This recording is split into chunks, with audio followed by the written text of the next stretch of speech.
जिस दिन ये हुआ तो ये नेशनल कॉर्बेट पार्क में शूटिंग करा रहा था अपनी, तो ये अवेलेबल मैंने 3-4 बार कोशिश की, मिला ही नहीं मुझको। 5 या 6 बजे इसका फ़ोन आया, हाँ सतपाल भाई क्या हुआ? मैं कहा हमारे इतने लोग मर गए हैं और हमारी गलती से मरे हैं। तो बोला नहीं नहीं चुप रहना, अभी कुछ नहीं बोलना इस पर। फिर 1 घंटे बाद ये डोभाल जो मेरा क्लास फेलो रहा लॉ में मेरठ में, तो इसका फ़ोन आया, सतपाल भाई आप बोल दी। मैं 2 चैनल को बोल चुका था ये बात, तो इन्होंने कहा नहीं नहीं कुछ नहीं बोलना है इस पर। मैं कहा ठीक है, मैं समझा कुछ जांच वाँच कराएंगे, उस पर असर पड़ेगा।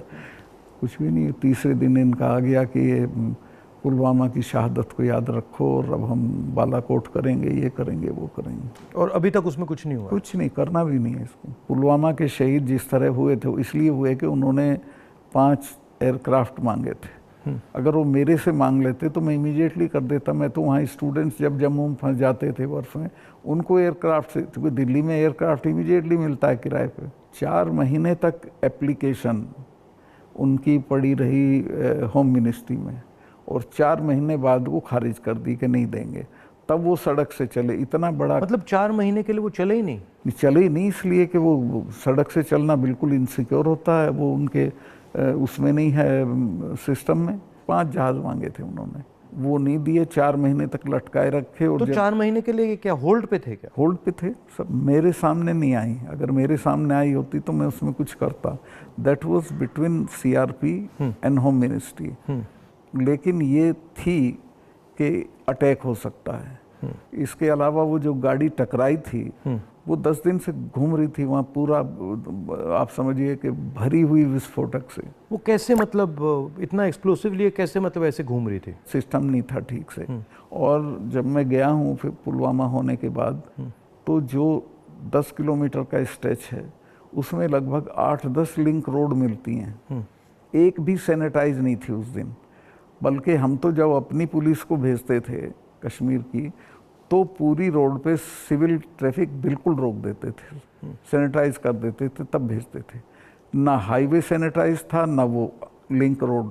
और लिंक रोड जहाँ हाईवे में मिलती है वहाँ रिवाज ये है कि वहाँ एक जिप्सी खड़ी होनी चाहिए जो उसे रोक दे कि नहीं भाई ये काफिला चला जाए सीआरपी का, तब जाना। ब्लॉक कर कुछ नहीं था, there was nothing like that. तो जब आप वहाँ गए, जैसे पॉलिटिक्स में हम ऐसी घटनाओं में जाते हैं, तो जब हम कहीं पहले पहुँचते हैं, कोई माइंड में कोई फीलिंग आती है, तो इसमें आपकी क्या फीलिंग आई थी जब आप पहली बार वहाँ गए? आप मेरा यकीन करेंगे, आई वॉज इन टीयर्स। और मैंने इसको फ़ोन किया, मुझे नहीं मिला। जब 5 बजे मेरी बात हुई तो मैंने कहा हमारी गलती से हुआ ये। तो बोला नहीं नहीं इस पर आपको चुप रहना है।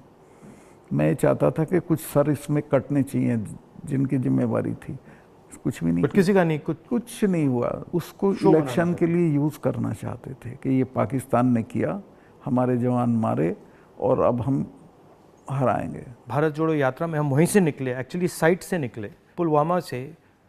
तो मुझे ये लग रहा था कि जो आपने बोला कि ऐसी जगह पे, स्ट्रेटेजिक जगह पे इतना एक्सप्लोसिव कहाँ से आ गया, कैसे आया, वो मेरे दिमाग में क्वेश्चन था। सारा पाकिस्तान से आया था, बट इतना 600-300 किलो। हाँ, ये बॉर्डर तो हमारा पोरस है, और ये इतना एक्सप्लोसिव इंडिजिनसली प्रोक्योर करते तो वो बात फैल जाती।